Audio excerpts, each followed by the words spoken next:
오늘 본문은 예수님께서 빌라도와 또 헤롯에 의해 재판을 받는 이야기입니다. 1절부터 5절은 산헤드린 공의원들에 의해서 예수님이 유다에 파견된 로마 총독 빌라도에게 남겨져 재판을 받는 과정을 기록하고 있습니다.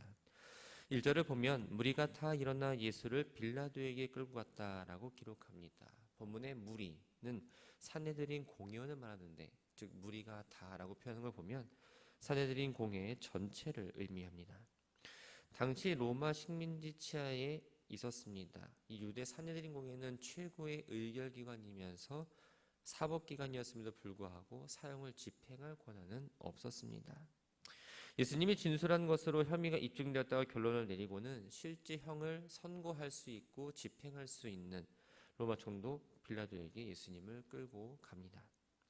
빌라도는 주후 26년부터 36년까지 사마리아와 유대 지방을 다스렸던 총독입니다. 왕이 가졌던 군 통수권과 치안권과 또한 세금을 물릴 수 있는 권한과 사법권을 행사할 수 있는 최고 통치권을 가졌던 사람입니다. 공의원들은 예수님을 빌라도의 법정을 끌고 가서 세 가지 죄목을 고발합니다. 먼저 예수님이 백성들을 미혹했다입니다. 이 미혹했다라는 말은 잘못된 길로 인도하다라는 의미입니다. 예수님은 항상 어디서든지 백성들을 바르게 인도하기 위한 목적으로 말씀을 선포하셨습니다. 그리고 백성들은 그 예수님의 말씀을 듣고 잘 따랐는데, 영적으로 눈이 어두웠던 이 산헤드린 공의원들은 의도적으로 또한 고의적으로 그 사실을 왜곡한 거죠. 두 번째는 가이사에게 세금을 바치는 것을 금했다입니다. 인도세 반 데나리온을 바치는 문제를 가지고 논쟁을 벌인 적이 있었는데 그 논쟁에 대한 왜곡입니다. 예수님은 결코 세금을 금하지 않으셨고 오히려 사회적인 의무를 다하라고 말씀을 하셨습니다. 세 번째는 예수님이 스스로 그리스도 왕이라 했다입니다. 예수님은 메시아로서의 사역을 감당하셨습니다. 많은 백성들이 예수님을 왕으로 세우려고 여러 번 시도를 했지만 그들의 생각대로 이루어지지는 않았습니다. 그때마다 메시아로서 감당해야 될 사역에 대해서 예수님은 선포하셨죠. 이러한 사실을 이 산헤드린 공회가 결코 모를 리가 없었습니다. 공회 내에서는 예수님을 신성 모독죄로 정죄했지만 사실 이 죄는 총독 빌라도에게는 죄가 되지 않았습니다. 그래서 빌라도가 그저 스쳐 지나가고 방관할 수 없는 이 국가 반란이라는 정치적인 문제를 가지고 죄를 만드는 거짓말을 서슴없이 했던 거죠. 공의원들의 내용을 들은 빌라도는 재판관으로서 예수님께 내가 유대인의 왕이냐라고 묻습니다. 빌라도는 산헤드린 공회가 예수님을 고소한 의도가 이 종교적 시기심에 의한 거라고 생각했습니다. 그래서 다른 내용들에 대해서는 전혀 신경 쓰지 않았고 로마 총독으로서 관심을 갖고 조사해야 될 그 고소 내용만 가지고 질문을 했던 거죠. 빌라도의 질문에 예수님은 내 말이 옳다라고 분명하게 말씀하십니다. 요한복음 18장 33절부터 37절까지의 말씀을 보면 예수님 빌라도에게 그리스도로서 왕의 직무에 대해서 자세하게 이야기합니다. 그 답변을 들은 빌라도는 예수님으로부터 아무런 죄가 없다라고 생각을 했죠. 빌라도는 대제사장들과 무리들에게 이 사람에게서 아무런 죄목을 찾지 못했다라고 이야기합니다. 무리는 산헤드린 공의원뿐만 아니라 이 예수님을 정죄하기 위한 목적으로 공회원들에 의해서 동원된 모든 사람을 포함합니다. 당시 이스라엘에 파견된 로마 관리들은 가능하면 이 유대인들의 복잡한 종교적인 논쟁에 끼어들고 싶지 않았습니다. 죄가 없다라는 건 바로 예수님이 산헤드린이 작성한 그 고소문과는 같은 결과를 일으킬 만한 원인이 없다라는 걸 말합니다.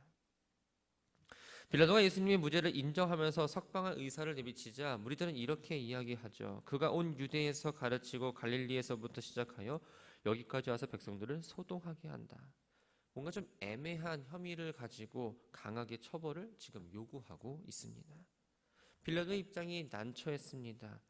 예수님을 무죄로 석방을 하자니 이 백성들에 의해서 어떻게 흥분돼서 나올지 염려스러웠고, 그렇다가 죄가 없는 예수를 처벌하자니 그것 또한 마음도 불편했습니다.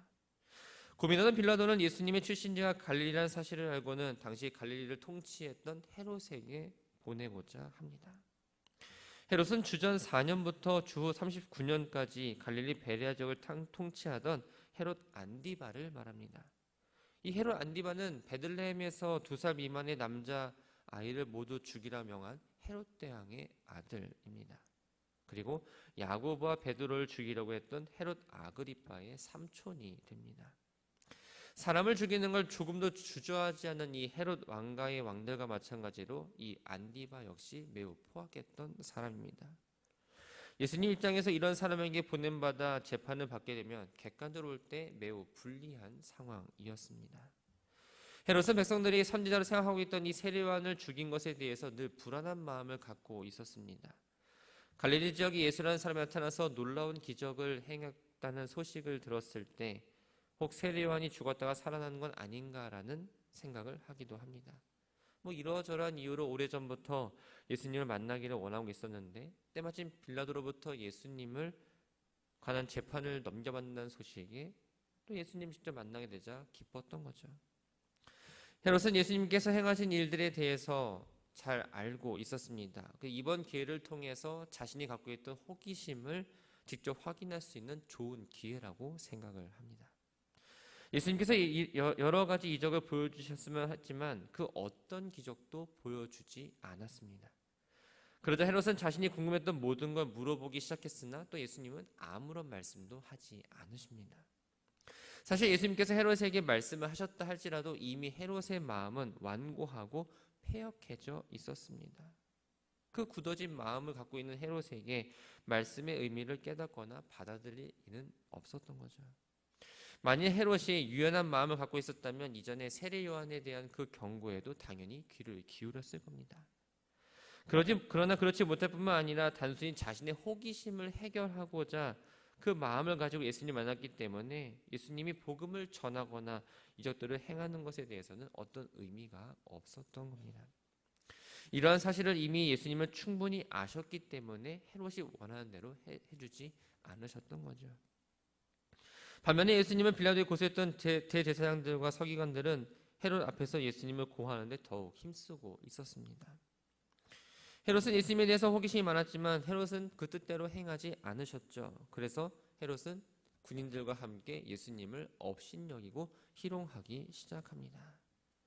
헤롯이 업신여기고 희롱했다는 건 예수님의 그 죄에 대한 처벌이 아니라 자신이 가졌던 어떤 기대와 호기심을 충족해주지 못했기 때문에 자신의 그 불편한 감정을 그대로 드러냈던 거죠. 그 후에 빛난 옷을 입혀 빌라도에게 다시 보냈습니다. 이 빛난 옷은 당시 고위직책을 맡았던 사람들이 입던 은실로 짠 흰옷을 의미합니다. 그 옷을 입히고 희롱하고 그러다가 다시 빌라도에게 보냈던 겁니다. 헤롯이 빌라도에게 다시 예수님을 보낸 건 빌라도의 권위를 존중해서라기보다는 헤롯 역시 고소한 내용과 같이 예수님을 죽일 만한 증거를 찾지 못했다라는 겁니다. 그래서 이 곤란한 문제를 자신도 어떻게 보면 떠안고 싶지 않았던 거죠. 12절을 보면 헤롯과 빌라도가 전에는 원수였으나 당일에는 서로 친구가 되었다라고 말합니다. 이들이 왜 원수인지에 대해서는 성경에서는 찾아보기는 어렵습니다. 지역의 주도권을 잡는 과정 가운데에서 서로 긴장과 갈등이 관계했을 수도 있고 또 둘 다 로마 황제로부터 임명된 사람이기 때문에 이 로마 황제로부터 어떻게 보면 좀 잘 보일까라는 경쟁 관계가 있었을지도 모릅니다.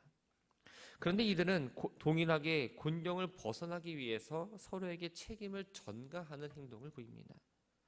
표면적으로는 서로의 권한을 인정해 주는 듯 하지만 또 존중해 주는 것 같지만 사실은 서로 존중해 준 건 아니었죠. 하지만 본문에서는 서로 같은 행동을 했기 때문에 친구가 되었다라고 표현을 하고 있습니다. 13절부터 25절까지의 말씀은 빌라도의 판결입니다. 헤롯에 의해서 다시 예수님은 빌라도 앞에 섰습니다. 이제 최종적으로 판결하기 위해서 대제사장들과 관원들과 백성들을 불러 모읍니다. 빌라도는 전에 신문하면서 이미 예수님에게 죄가 없다라는 사실을 알고 있었습니다. 그래서 예수님이 죄가 무죄라고 말하기에 앞서서 다시 한번 예수님을 고소한 내용을 언급합니다. 사내들인 공의원들은 예수님의 죄에 대해서 3가지를 언급했지만 빌라도는 첫 번째 고소한 내용만을 가지고 이야기합니다. 이것은 예수님을 신문한 결과 그들이 예수님에게 정치적인 혐의를 씌우기 위해서 꾸며낸 두 번째와 세 번째 고소 내용이 아무런 혐의가 없다라는 것을 간접적으로 표현해주고 있습니다. 빌라도가 너희의 모든 앞에서 내가 신문을 했는데 또 조사를 했는데 도무지 예수님에게서 어떠한 죄를 발견할 수 없었다라고 공개적으로 말하면서 헤롯조차도 죄를 찾지 못해 다시 우리에게로 보냈다라고 이야기합니다. 빌라도는 예수님이 무죄라는 걸 알았음에도 불구하고 예수님께 매질하는 형벌을 내리고자 합니다. 본문에 때려서 놓겠노라는 바로 때려서 징계하겠다라는 의미입니다. 이것은 비교적 가벼운 형벌에 해당했습니다. 빌라도는 죄가 없는 예수님에게 사내들인 공의원들이 원하는 그 사형 대신에 형벌을 가함으로써 적절하게 타협을 하고자 했던 거죠. 사내들인 공의원들에 의해 매수된 백성들이 예수가 죄가 없다고 해서 그냥 풀어주고 나면 또 빌라도 자신에게 해를 입힐 수 있다는 그 염려 때문이었습니다. 예수님이 무죄라고 판단한 건 옳은 판단이었습니다. 하지만 예수님을 때리고 난 후에 풀어주겠다는 이 대안은 잘못된 거였죠. 예수님이 죄가 없다는 사실이 인정됐다면 이유를 불문하고 무조건 석방을 시켰어야 했습니다. 그러나 죄가 없음에도 불구하고 때리고 나서 풀어주겠다는 이 빌라도의 대안은 빌라도가 정직한 사람이 아니라 바로 정치적인 욕망에 의해서 움직이는 사람이라는 걸 보여줍니다. 빌라도는 자신이 생각한 대로 증인들을 불러온 이 대제사장들과 서기관들과 그들에 의해 동원된 많은 백성들이 쉽게 동의하고 판결에 순응할 줄 알았습니다. 그러나 결과는 정반대로 흘러갑니다. 어떤 일이 있더라도 이번에는 반드시 예수님을 죽이겠다는 그 목적을 가진 사람들은 결코 이 이야기를 귀담아 듣지 않습니다. 오히려 자기들의 이러한 음모를 숨기기 위해서 자신들이 동원했던 백성들로 하여금 예수를 죽이라고 더욱더 빌라도를 압박하기 시작합니다. 일이 이렇게 되자 빌라도는 명절을 맞이하면 백성들이 요청하는 바에 따라 죄수 한 사람을 풀어주는 그 전례를 이용하고자 합니다. 그래서 바라바를 놓고 백성들에게 한 사람을 선택하라고 이야기하죠. 물론 빌라도가 이렇게 한 건 무리들이 살인을 저지른 폭도인 이 바라바보다는 당연히 예수님을 선택하기지라는 생각이 앞서 있었습니다. 바라바는 밀란을 꾸미고 살인하는 등 이 로마에 대항해서 독립운동 펼쳤던 열심당원 가운데 한 명입니다. 마태는 이 바라바를 유명한 죄수라고 표현할 정도로 당시 사람들에게는 잘 알려져 있던 사람이었습니다. 빌라도는 예수님과 달리 무거운 죄를 범한 바라바를 놓아달라는 백성들의 요구가 납득이 가질 않았습니다. 그래서 다시 한번 백성들에게 이 결정이 옳은지 묻지요. 하지만 이미 자기들의 이익을 위해서 예수님을 꼭 죽여야 한다라고 목표에 사로잡힌 사람들에게 그 결정은 번복되지 않았습니다. 그들은 빌라도의 질문에 아랑곳하지 않고 더욱 예수를 죽이라고 계속적으로 빌라도를 압박하면서 자신들의 의도를 확실하게 표현하기 위해 소동을 일으키기 시작합니다. 이제는 더욱 과격해져서 당시 극형이라 말하는 그 사형을 반드시 십자가 처형을 해야 된다라면서 소리치기 시작하죠. 그러나 빌라도는 또다시 예수님의 무죄란 사실을 이야기하면서 매질이나 해서 풀어주겠다라고 이야기합니다. 이미 이성을 잃어버린 백성들에게 또한 사람들에게는 그 판결이 아무런 소용이 없었습니다. 지금까지 예수님의 무죄를 입증하고 풀어주려고 했던 빌라도도 이제 예수님을 십자가에 못 박는 요구하는 그들의 움직임이 결코 심상치 않다는 걸 느껴지자 결국에는 자신의 결정을 취소하고 무리들의 요구에 순응을 합니다. 빌라도가 무리들의 요구에 따라서 바라바를 놓아주고 예수님을 십자가에 못 박도록 그들에게 넘겨주는 건 결코 정당하고 올바른 결정은 아니었습니다. 백성들의 인기를 끌기 위해서 하나의 정치적인 수단으로밖에 보이지 않았던 거죠. 그리고 백성들 앞에서 예수님의 무죄를 입증하고 풀어주려고 했지만 백성들의 소동이 무서워서 이러한 조치를 내렸다 할지라도 예수님을 죽인 책임에 의해서는 결코 벗어날 수는 없었습니다. 말씀을 정리합니다. 사내들의 공의는 예수님을 죽이려 합니다. 예수님 때문에 본인들이 기득권을 위협받는다고 생각했기 때문이죠. 거짓 제목을 갖고 예수님이 재판장을 세웠고 생명 대신 예수님을 결코 믿으려 하지 않았습니다. 자신들이 가지고 있는 권력과 이익을 지키기 위해서 그것에 사로잡혀서 생명 대신 예수님을 그저 장애물에 불과하다라고 생각을 했습니다. 빌라도와 헤롯은 재판장으로서 의인을 석방하고 악인을 벌을 주어하는 자리에 있던 사람들입니다. 예수님이 죄가 없다는 사실도 분명히 알았습니다. 무죄를 선고했지만 자신의 이익을 위해서 그 일을 회피하기도 했고 또 백성들의 욕구를 만족시켜주기 위해서 무죄를 선고하지 않았습니다. 예수님을 죽이고자 거짓으로 고발한 사람들 빌라도와 헤롯 모두가 자신들의 이익을 먼저 생각하고 사람을 기쁘게 하는 결정을 했던 사람들입니다. 때로는 사람들의 요구와 하나님의 뜻이 일치한다면 고민이 없겠지만 사람을 만족시키는 것과 또 하나님을 기쁘시게 하는 것 사이에는 우리가 많은 고민을 할 때가 있습니다. 머리로는 하나님의 뜻을 따라야 한다고 하지만 이러한 문제가 생기면 우리는 어디가 타협점일까 하면서 먼저 그 타협점을 찾기에 급급합니다. 사람들의 요구를 충족시키면 잠깐의 칭찬과 지지는 받을 수 있지만 멀리 보면 그 지지는 오래가지 않습니다. 목소리를 높여대면 자기들의 요구를 들어달라는 그 사람들의 태도가 언제 변할지 모르기 때문입니다. 빌라도가 예수님을 십자가에 못 박히는 사형 선고를 내렸지만 그 이후에 그의 통치는 결코 편하지 않았습니다. 주 35년에 모세가 그리심산에 성물을 묻어놨다는 그 말에 현혹된 사마리아 사람들이 그 무장하고 그리심산에 모여들자 반란으로 오인해서 무자비하게 진압하는 사건도 일어났습니다. 결국 이 일로 로마로 소환되었고 빌라도는 유다 총독직을 내려놔야 했습니다. 우리는 무엇을 하든지 먼저 하나님의 뜻이 무엇인지를 여쭈어 보아야 합니다. 사람들의 요구보다는 하나님의 뜻이 먼저라는 거죠. 그리고 하나님을 기쁘시게 하는 것이 무엇인지에 대해서 초점을 맞춰서 주어진 일들을 감당해야 합니다. 바라기는 사람이 아니라 생명 되신 하나님을 먼저 바라보시기 바랍니다. 하나님의 음성을 먼저 기울이시고 하나님의 뜻한 것이 무엇인지 이 상황 가운데에 하나님은 어떻게 하실지 먼저 여쭙고 나아가서 하나님이 원하시는 그 뜻을 따라 살아가는 우리 모두가 되기를 주님의 이름으로 축원합니다.